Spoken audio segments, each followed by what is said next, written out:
Come along on this episode of Loving the View with Russ and Netty as we explore and hike around the Inyo Craters near Mammoth Lakes, California. Just off the Mammoth Scenic Loop near the town of Mammoth Lakes, California is the Inyo Craters. This great family-friendly stop is down a pretty well-maintained dirt road that was rough in a few spots, but it wasn't too bad.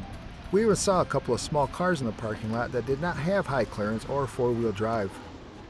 After leaving the parking lot, you have your choice of 3 trails you can take to get to the craters. Today we took the farthest north trail, which brings you to the edge of the second or middle crater. Well, we're almost up to the craters. And the path up here is pretty straightforward. And depending on your fitness level, if you come up here, you might have more issues than others. If that's the case, just take your time. Drink plenty of water, take rest breaks. But it's well worth it to come up here.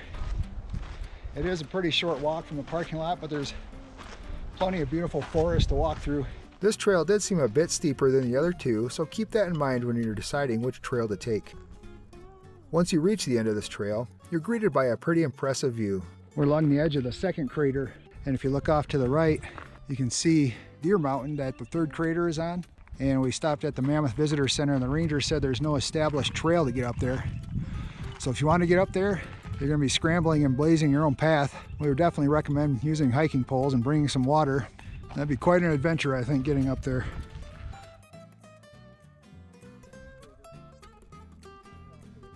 While we were at the second crater, we explored some of the beauty that was around its rim.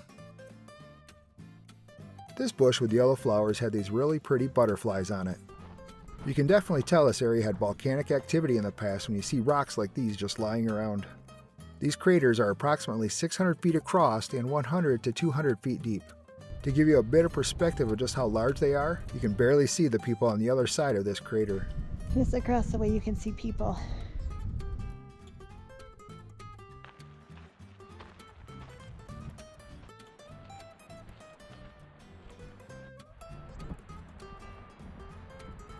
The Inyo Craters are part of the Inyo Crater system.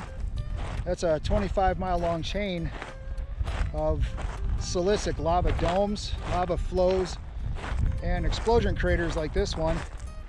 That's on the eastern side of the Sierra Nevada. And that's between the Mono Lake Basin and the Long Valley Caldera. There's a lot of amazing geology around here.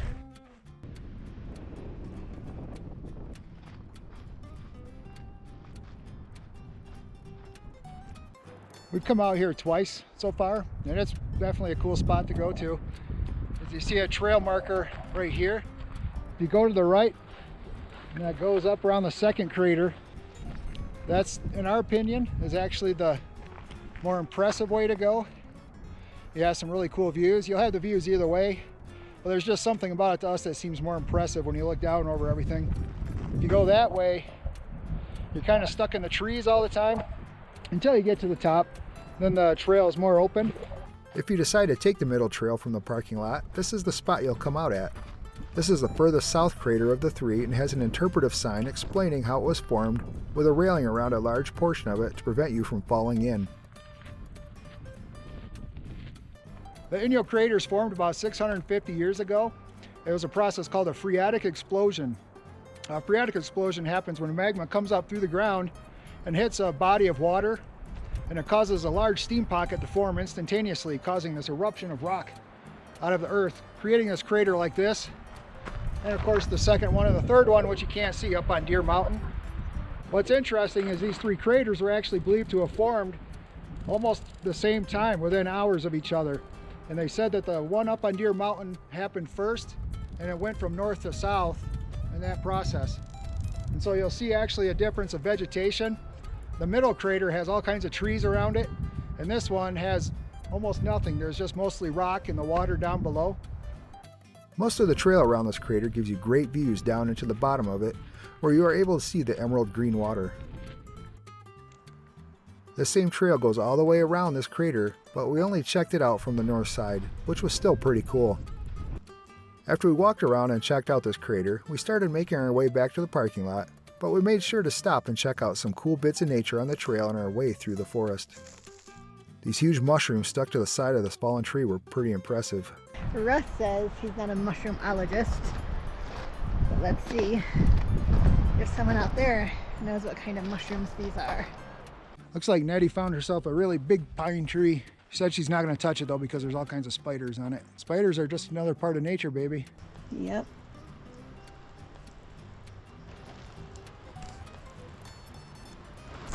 That's a little tiny tree. Life continues. What do you think, Lily? As we made our way to the end of this path, we came up to the third trail entrance. And after this off-road vehicle passed by, we had a nice little walk back to our van in the parking lot. Lily's going to get in her favorite way right into the back. And just like that, we're back at the car. And guess what? Nettie asked for this. I did not. No, she did. I did not.